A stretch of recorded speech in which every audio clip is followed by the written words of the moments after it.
দর্শক, আমি উসমান আর কাবিল শেখের ফেসবুক পেজে আপনাদের সকলকে স্বাগতম জানাই। আজকের যে ভিডিওটি আপনাদের প্রত্যেকের জন্য একটি সতর্কবার্তা। আপনারা দেখতেই পাচ্ছেন নদীর জল বাড়তে বাড়তে কিন্তু ডাঙায় চলে এসছে।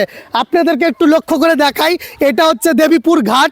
অনেক ভাইরা, অনেক বন্ধুরা কিন্তু এই যে ঘাটটা দেখছেন, এখানে কিন্তু একটা খেলার মাঠ, পাশেই দেখুন একটি গোলকিপার রয়েছে, ফুটবল খেলার গোলকিপার।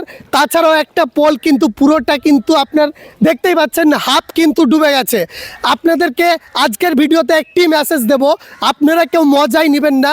পরিবারের লোককে নিয়ে আপনারা কিন্তু ঠিকঠাকভাবে থাকুন, সতর্কে থাকুন, কারণ কখন কি বিপদ হয়ে যায় বলা মুশকিল। আজকে আমি নয়, আপনারা অনেকেই জানেন যে ফারাক্কা ব্যারেজ থেকে একটি নোটিশ দেওয়া হয়েছে। এছাড়াও কিন্তু আমাদের সুতি 2 ব্লকের বিডিও সাহেব কিন্তু প্রত্যেকটা এলাকাতে কিন্তু রীতিমতো অ্যানাউন্সমেন্ট করা হচ্ছে।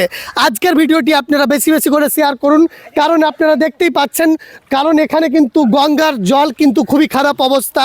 ওই সাইডে কিন্তু বেশ কিছু দাদারা রয়েছে, আমি সরাসরি আজকে কিন্তু ওনাদের কাছ থেকেই শুনবো। আচ্ছা দাদা, আপনার বাড়ি কোথায়? আমার বাড়ি দেবীপুর বাড়ি, আর আমরা আছি দেবীপুর ঘাটে, লোকাল এখানকার বাসিন্দা। আমরা জেনে নেবো ওনার কাছ থেকে। আচ্ছা, জল কি বাড়ছে না এগুলো শুধু আতঙ্ক মানুষ দিচ্ছে? না, জল বাড়ছে দাদা। জল বাড়ছে। প্রত্যেকদিন কেমন জল পরিমাণ কেমন? 3-4 দিন থেকে প্রতিদিনই 1 ফুট করে জল বাড়ছে। তো আপনারাও শুনতে পেলেন, রীতিমতো কিন্তু জল বাড়ছে। এখানে বেশ কিছু দাদারা রয়েছেন। আচ্ছা, আপনারা যে এখানে এসছেন, আপনারা দেখে কি মনে হচ্ছে? আমরা তো অনেক জায়গায় ভিডিও দেখে এই জায়গাটা দেখতে এসেছি, তো শুনছি নাকি জল বেড়ে যাচ্ছে। তো সত্যি আজকে এখানে এসে দেখছি যে জলের পরিমাণ অনেকটাই বেড়ে গেছে। মোটামুটি 5-6 দিন আগে এসেছিলাম, জল অনেকটাই নিচে ছিল, এই পোলটার ওই দিকটায় জল ছিল, সেই পোলটা থেকে জল এখন বেরিয়ে এদিকে চলে এসছে। তো আপনারাও বুঝতে পারছেন, এখানে কিন্তু একজন মাঝি ভাই রয়েছেন, যিনি কিনা রীতিমতো প্রত্যেক দিন এই নদীতে নৌকা চালায়। সরাসরি ওনার কাছ থেকে আমরা জানবো। আচ্ছা, আপনার নাম? মনোজ মন্ডল। আচ্ছা, এই যে নদীর জল বাস্তবে কি বাড়ছে না মানুষ শুধু আতঙ্ক দিচ্ছে? না, জল বাড়ছে। জল বাড়ছে। দুদিন আগে কেমন পরিস্থিতি ছিল জলের?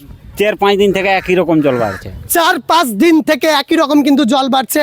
আপনাদের কাছে আমার একটাই অনুরোধ যে আপনারা সতর্কে থাকুন, আপনারা কেউ ভয় পাবেন না, আতঙ্ক হবেন না, কারণ সুতি 2 ব্লকের বিডিও সাহেব কিন্তু রীতিমতো প্রত্যেকটা গ্রামগঞ্জে কিন্তু অ্যানাউন্সমেন্ট করাচ্ছে, আপনাদের সাপোর্টে রয়েছেন। তো আপনারাকে একটাই কথা বলবো, আপনারা একটু সতর্কে থাকবেন, কারণ কখন কি বিপদ হয় বলা মুশকিল। আজকের ভিডিওটি বেশি বেশি করে শেয়ার করুন, যাতে এই বার্তাটা প্রত্যেকটা মানুষের কাছে পৌঁছে যায়। আজকের ভিডিওটি এই পর্যন্ত। Thank you so much, love you all.